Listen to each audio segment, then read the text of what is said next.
கர்த்தருடைய பரிசுத்த நாமத்துக்கு மகிமை உண்டாவதாக. இன்று நாம் தியானத்துக்கு எடுத்துக்கொள்ள இருக்கிறதான வேத வசனம் ஆதியாகம புஸ்தகம் 15ஆம் அதிகாரம் 15ஆம் வசனம்.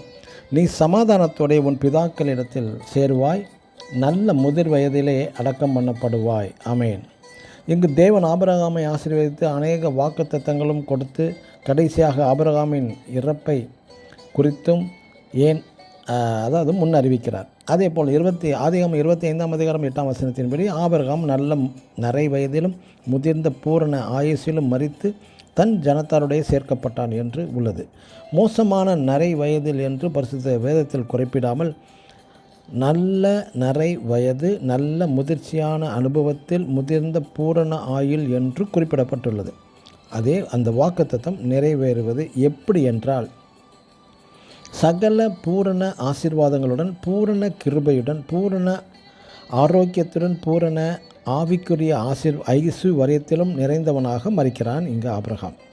இதை நமது யோபு என்ற பக்தன் யோபு 5ஆம் அதிகாரம் 26ஆம் வசனத்தில், தானியம் ஏற்ற காலத்தில் அம்பரா துணியிலே சேருகிறது போல முதிர் வயதிலே கல்லறையில் சேருவீர் என்கிறார் யோபு.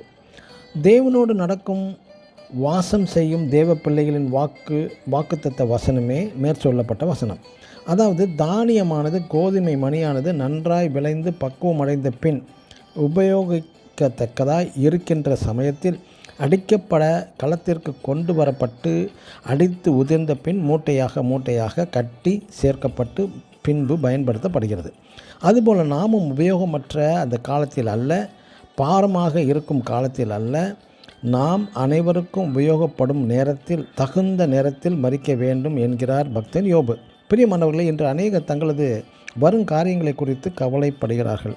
ஒருவேளை வியாதிப்பட்டு பலவீனப்பட்டு மற்றவர்களுக்கு பாரமாகி விடுவேனோ என்று ஒரு பயம் வேண்டாம்.